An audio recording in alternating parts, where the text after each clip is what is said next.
Hello students, how are you? I hope you all are absolutely fine and healthy.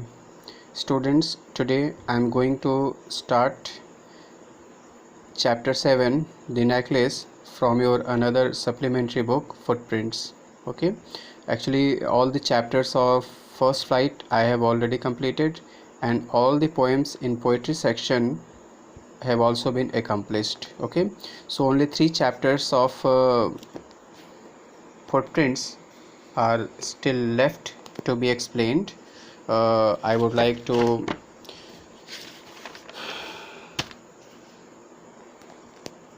give you the details of the left chapters of Footprints. In Footprints, the chapters which are circled, they are out of syllabus. Okay, these chapters are not coming. Chapter 3, chapter 4, and chapter 10. Okay, so 3 chapters from your book Footprints are not coming. Okay, and in Footprints I have completed till chapter 6, the making of scientist. Okay, and today I'm going to start chapter 7, the necklace. Okay,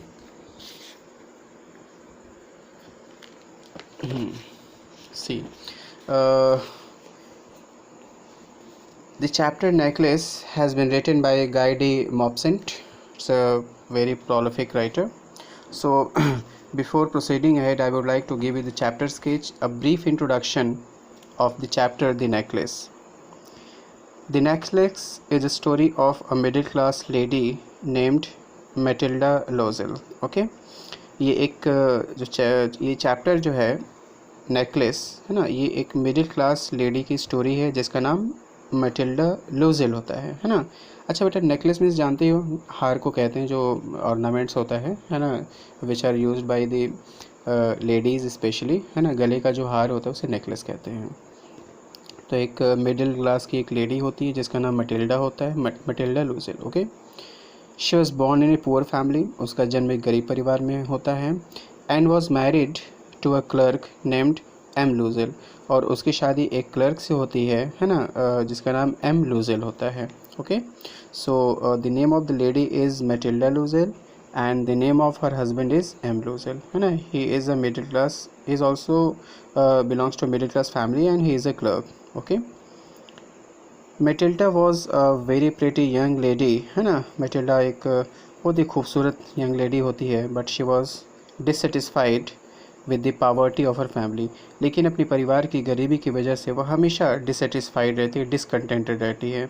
जो कुछ भी उसके पास है उससे वह संतुष्ट नहीं है। हर ड्रीम्स आर हाई, है ना। वो भी एक्चुअली रिच लोगों को देखती है तो उसके मन में भी होता है कि काश मेरे पास भी ये होता जो औरों के पास है। तो she always and all the time compares herself with the elite class, with the rich class ladies. Okay, she wanted to have the luxuries in her life, उसको भी उन रिच क्लास लेडीज़ की तरह जो luxurious life होती है वह भी उनकी तरह अपनी ज़िंदगी को बहुत ही लग्जरियस जीना चाहती थी।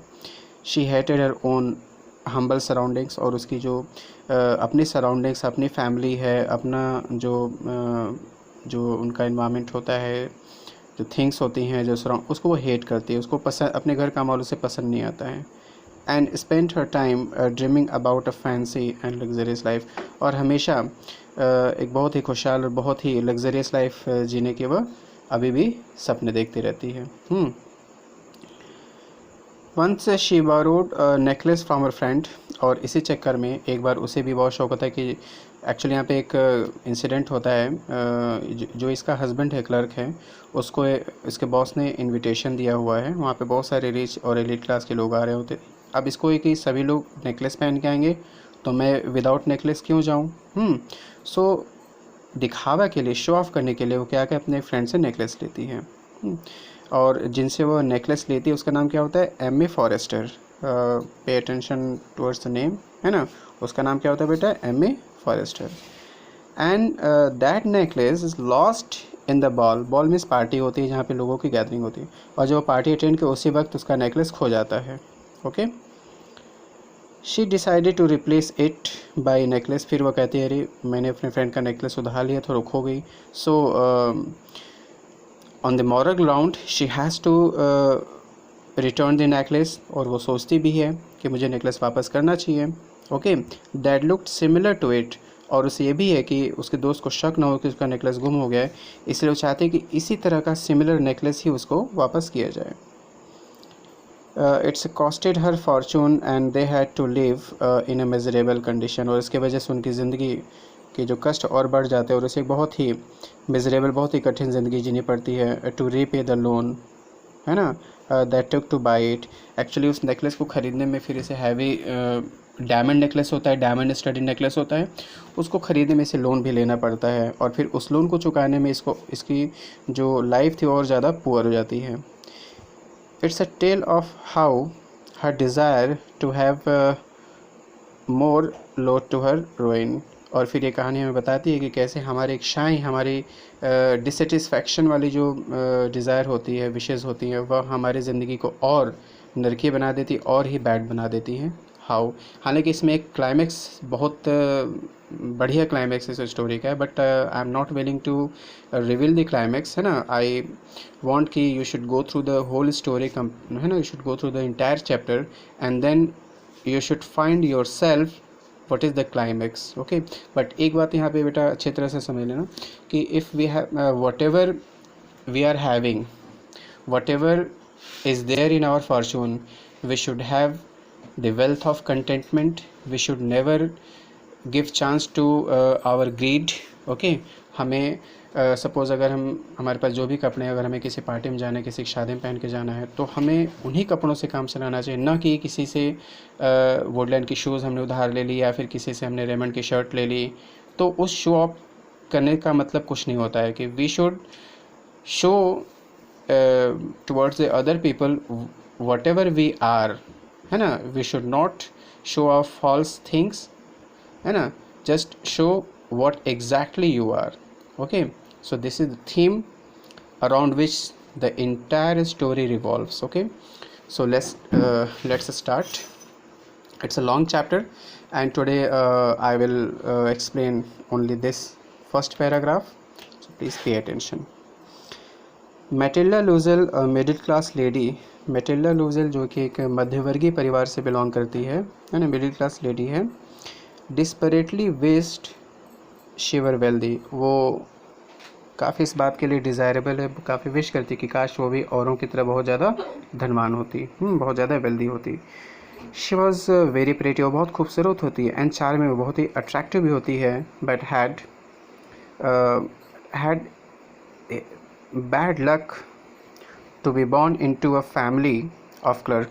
लेकिन वह हमेशा अपने बैड लक को कोसती है कि उसका लक इतना ख़राब है, उसका परिवार एक क्लर्क के फैमिली में, है ना, पुअर स्ट्रिकन फैमिली में जन्म हुआ है उसका.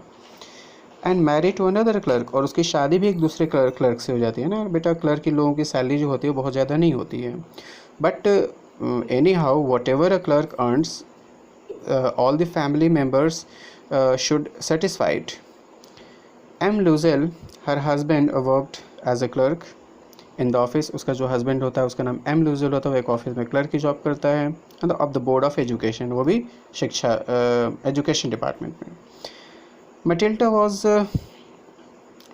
वॉज सिंपल, वो सिंपल होती है, बट शी वॉज अनहैप्पी, लेकिन हमेशा वह खुश नहीं रहती है, हमेशा अनहैप्पी रहती है.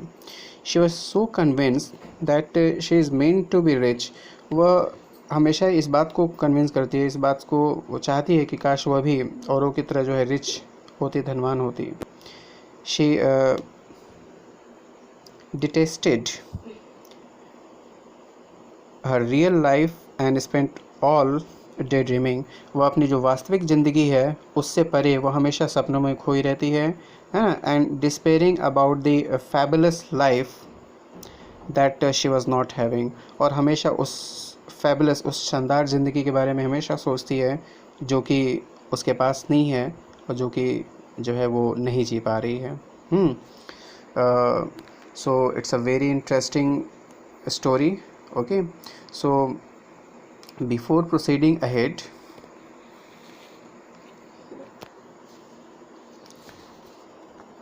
I would like to introduce with some of the main characters of the story. Actually, I haven't introduced yet. Okay, today I will explain only the first paragraph, and the left portions will be explained in my next lecture.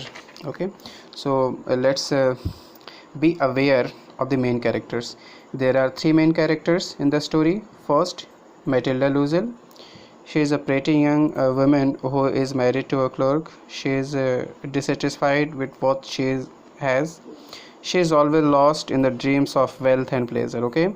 Second, M. Loisel. He is the husband of Matilda and is an ordinary clerk. He always tries to please his wife as he is a caring man. And third one is Madame Forrester. It's in short, she is known as Amy Forrester. She is a good friend of Matilda. She is helpful and considerate. She lends Matilda a necklace that leads to her ruin. Okay, so these are the main characters.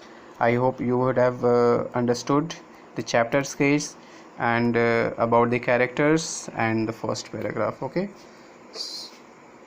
goodbye and have a nice day, बच्चों.